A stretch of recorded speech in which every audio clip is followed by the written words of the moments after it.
ओम शांति। आज के वरदानी बृहस्पतिवार यानी सद्गुरुवार की सभी ब्रह्मोत्सव को हार्दिक बधाई हो। 2 मई 2024 की साकार मुरली है। मीठे बच्चे ज्ञान की बुलबुल बनकर आप समान बनाने की सेवा करो। जांच करो कितनों को आप समान बनाया है। याद का चार्ट क्या है। प्रश्न है, भगवान अपने बच्चों से कौन सी प्रॉमिस करते हैं जो मनुष्य नहीं कर सकते। भगवान प्रॉमिस करते हैं, बच्चे तुमको अपने घर ज़रूर ले जाऊंगा। तुम श्रीमत पर चलकर पावन बनेंगे तो मुक्ति और जीवन मुक्ति में जाएंगे, नहीं तो मुक्ति में हर एक को जाना ही है, कोई चाहे या ना चाहे।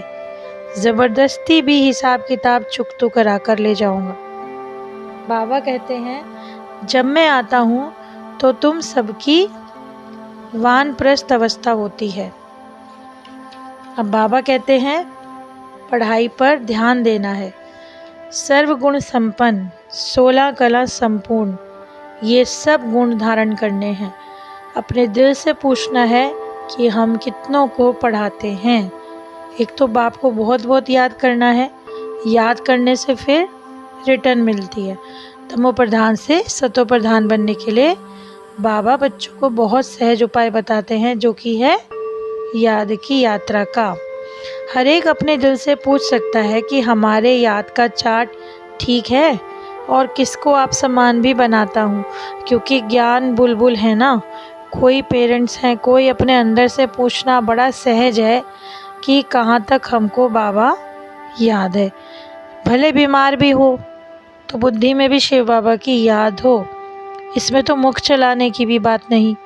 आत्मा जानती है कि हम हैं शिव बाबा के बच्चे, तो मीठे बाबा ले चलने के लिए आए हैं। ये बहुत अच्छी प्रैक्टिस चाहिए। भले कहीं पे भी रहो परंतु बाप की याद में रहो। प्यारे बाबा आए ही हैं शांति धाम सुख धाम में ले चलने। सतो प्रधान अवस्था में जाना है, फूल बनाना है अपने आप को। चलते फिरते बाबा की याद में रहेंगे तो अपने आप हम फूल बन जाएंगे। जांच भी करनी है, खुद ही मैग्नीफाइंग ग्लास बनकर जांच करनी है कि हमारे में देह अभिमान तो नहीं है, रिंचक भी देह भान ना हो। सबको बताना है कि बाबा को याद करेंगे तो विक्रम विनाश होंगे और पवित्र बन जाएंगे। अभी तो नरक है यानी वैशाल्य, जो शिवालय अब स्थापन हो रहा है। अब तो सबको वारिस बनना है। एक बाप की ही याद रहे, कुछ भी ना याद आए, इसको कहा जाता है पवित्र। प्यारे बाबा समझाते हैं, तुम सब हो वानप्रस्थी। सारे विश्व में जो भी मनुष्य मात्र हैं, सबकी इसी समय वानप्रस्थ अवस्था है। बाबा आए हैं सभी आत्माओं को वाणी से परे ले जाने। तो बाबा क्या कहते हैं, ये खेल बना बनाया है। अब पूज्य और पुजारी का, तो प्यारे बाबा से जैसे कल पहले भी आप सबने वर्षा लिया था, आप मिले थे, सब ले सकते हैं। धारणा के लिए मुख्य सार आज की मुरली के, इस शरीर को भूलकर पूरा पवित्र बेगर बनना है। लाइन क्लियर रखनी है, बुद्धि में रहे। अब नाटक पूरा हुआ, हम जाते हैं अपने स्वीट होम। पढ़ाई के हर कदम में पदम है, इसीलिए अच्छी रीति रोज़ पढ़ना है। देवता घराने का भांति बनने का पुरुषार्थ करना है। अपने आप से पूछना भी है कि हमें अतीन्द्रिय सुख कहाँ तक भासता है, यानी हमारे अंदर कितनी अंदर से वो रहती है और बाहरी सुखों के लिए। तो आज की सुंदर सी मुरली का वरदान है, बुद्धि के साथ सहयोग के हाथ द्वारा मौज का अनुभव करने वाले खुश नसीब आत्मा भव। जैसे सहयोग की निशानी हाथ में दिखाते हैं, ऐसे बाप के सदा सहयोगी बनना। ये है हाथ में हाथ और सदा बुद्धि के साथ रहना, अर्थात मन की लगन में एक हूँ। सदा ये स्मृति रहे कि गॉडली गार्डन में हाथ देकर साथ साथ चल रहे हैं। इसमें सदा मनोरंजन में रहेंगे। सदा खुश और संपन्न रहेंगे। ऐसी खुश नसीब आत्माएं सदा ही मौज का अनुभव करती हैं। आज का स्लोगन है, दुआओं का खाता जमा करने का साधन है संतुष्ट रहना और संतुष्ट करना। तो बाबा ने आज हमारे को किस चीज़ का पाठ पक्का कराया? बाबा ने हमें कहा कि अब तुम सबकी वानप्रस्थ अवस्था है, क्योंकि ये छीछी दुनिया है, छीछी शरीर है, कलयुगी है। कलयुग में कुछ भी चीज़ पवित्र होती नहीं।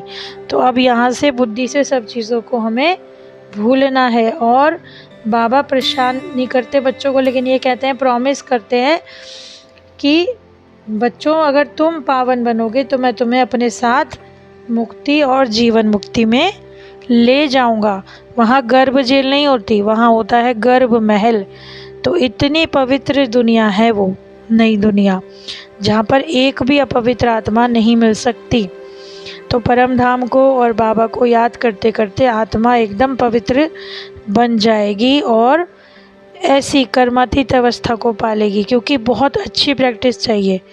अब आत्मा तो जानती है कि हम बाबा के बच्चे हैं, लेकिन इस चीज़ को बार बार अपने आप को रिमाइंड कराने की ज़रूरत है कि अब हमें कहाँ चलना है, शांति धाम और सुख धाम।